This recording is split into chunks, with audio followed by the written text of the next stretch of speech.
চোখ খানা ছুঁড়ে ফেললি কেন বল? হ্যাঁ, দিলাম। আর ঠিক এইভাবে তোমার অহংকার আর আদর্শকে আমি তোদের ধরে ছুঁড়ে ফেলবো। আমার একটা প্রশ্নের উত্তর দাও তো বলবা, কে দিনাকে সাজিয়েছে? কেন তার খুনির মতো হৃদয়টাকে প্রসাদ করে দিয়েছে? পাষাণ নয় রে বসন্ত, পাষাণ নয়। ওই পাষাণ হৃদয়ে আমরা একটা প্রাণ প্রতিষ্ঠা করেছি। আর এটাই শিখিয়েছি, স্বামীর সংসারই হচ্ছে শ্রেষ্ঠ আদর্শ। তাই তো বৌমাকে সেটাই শিখিয়েছি রে। তোমার এই সংসার মন্দিরকে বহিষ্কার করে আমি আজ ওই দিনাকে নিয়ে এই বিরাতে ফিরে যাবো। শুনে থাকি না মেজপুরে নিয়ে ওদিকে নিয়ে যাবো না, সেনাপতির আঘাতের কত চিহ্ন, যে আঘাতের কত চিহ্নে পরেশটা চিহ্নে তুমি দয়া করে সেনাপতিকে নিয়ে যেও না। আমার সান্ত্বনার কোনো প্রয়োজন নেই যে সুশান্ত। সংসারে যারা বড় হয়ে জন্মায় তাদের অনেক আঘাত, অনেক অপমান বুক পেতে নিতে হয়। আর এই সকল সহ্য করার শক্তি আছে বলেই তো আমরা সংসারের বড় ভাই।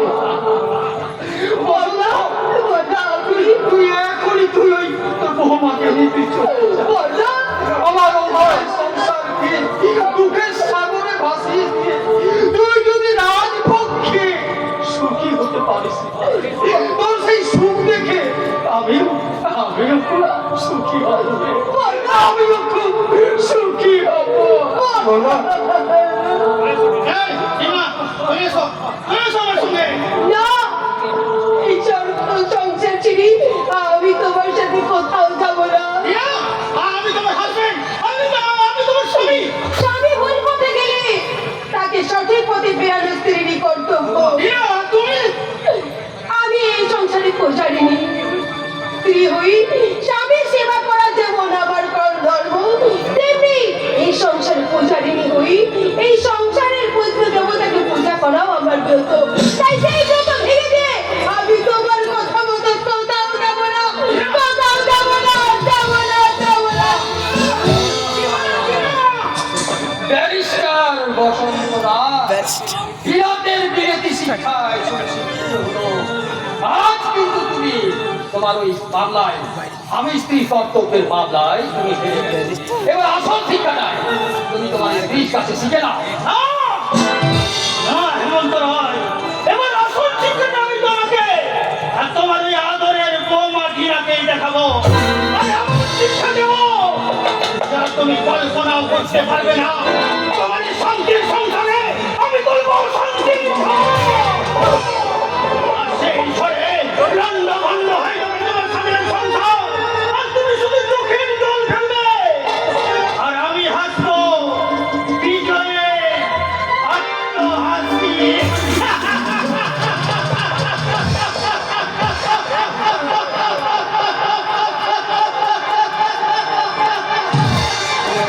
আমার ভাই আছে তো অন্য যদি চলে গেল আসতো যাবে হে সুশান্ত। আমি যে আমার জীবনে সব কিছু উজাড় করে দিয়ে ওই চলার পথকে প্রশস্ত করে দিয়েছি, তাই তোমার বিশ্বাসকে ও দুঃখ হয়ে মানিয়ে দিয়ে কত সহজেই চলে গেল বল।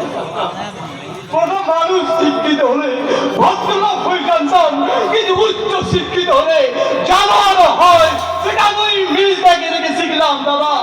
তাই আমি উচ্চ শিক্ষিত হয়ে আমি প্রকৃত শিক্ষা মর্যাদা করতে চাই না বসা। আমি প্রকৃত শিক্ষা অমর্যাদা শিক্ষা মানুষকে অমানুষ করে না রে। লোভ লালসায় মানুষের মনুষ্যত্বকে চিবিয়ে খায়। সুশান্ত!